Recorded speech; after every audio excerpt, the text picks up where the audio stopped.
In our first story, we introduce you to our Htown hero who has helped families nationwide and even globally search for missing loved ones. Tim Miller is the founder of Texas EquuSearch, whose own lost daughter inspired him to help others find family members or bring closure to their lives.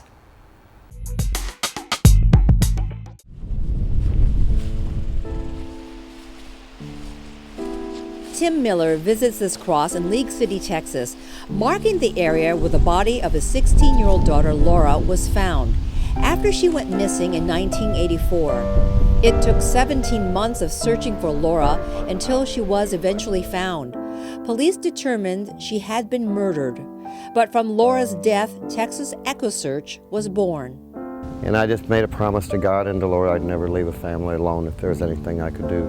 So we started EquuSearch, and it's called EquuSearch for equestrian, and we just strictly were using horses.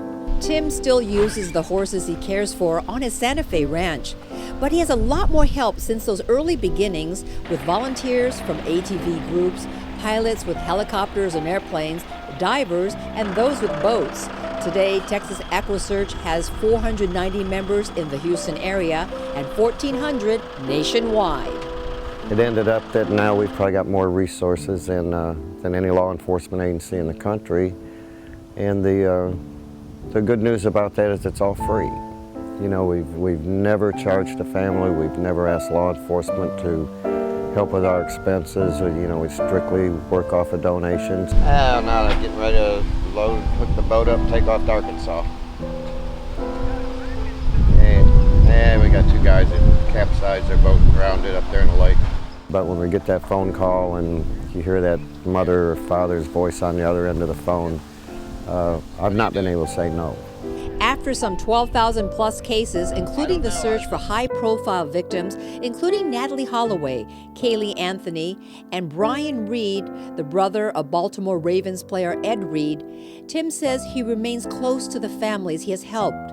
Today, almost 11 years since Texas EquuSearch began, Tim returns to the field where his daughter Laura's body was found. And I look back and I know her death wasn't in vain. And you know, because of her death, we've helped literally thousands of people around the country, around the world.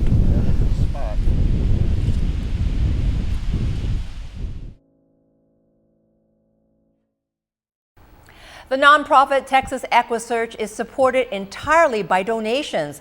Money is still needed to buy a piece of sonar equipment to help with the searches and to buy gas cards for volunteers. Go to 713news.com for details on how you can help.